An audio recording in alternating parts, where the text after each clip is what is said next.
Veg कोण खाते काय. आणि हा आता अजून एक महत्वाची गोष्ट बोलतो. As a food blogger, Tukaram Munde saheb आहेत, त्यांनी आता जी महाराष्ट्रभर मध्ये कारवाई चालू केली हॉटेल्सवर, रेस्टॉरंट्स, फूड स्टॉल्स असू दे, कॅफेज असू दे. आता मी एवढ्या भागात फिरत असतो हॉटेलचे मार्केटिंग करायला. बरोबर. ह्या महिन्यात 1.5 महिन्यात लाल कलरची भाजीच गावणार नाही. लाल कलरचं 65 गावणार नाही. हो ते बघितलं मी परवा. असलं कडक काम केलंय ना तुकाराम मुंडे साहेब. ह्याचा काय तुझ्या त्या ऍड वर वगैरे परिणाम झालाय का नाही? नाही त्याचा काही परिणाम नाही झाला.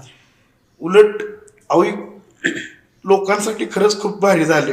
बरोबर. म्हणजे एवढं मिलावटी असतं ना हॉटेलच्या जेवणांमध्ये, तुम्ही विचार बी करू शकत नाही. एवढे डेंजर लोक काही जण आहेत जे हॉटेल्स मध्ये गोष्टी वापरतात आपल्याला चव चांगली लागावी म्हणून. अजिनामोटो असू दे, फूड कलर असू दे, बाकीच्या पण काही टेस्टिंगच्या गोष्टी असू देत, ह्यांची कडक कारवाई चालू म्हणून सगळ्यांनी आपलं गपगार घेतलंय. आणि हे असंच जर राहिलं तर आपल्या महाराष्ट्रातल्या किंवा आपल्या देशातल्या लोकांची तब्येती चांगली राहतील.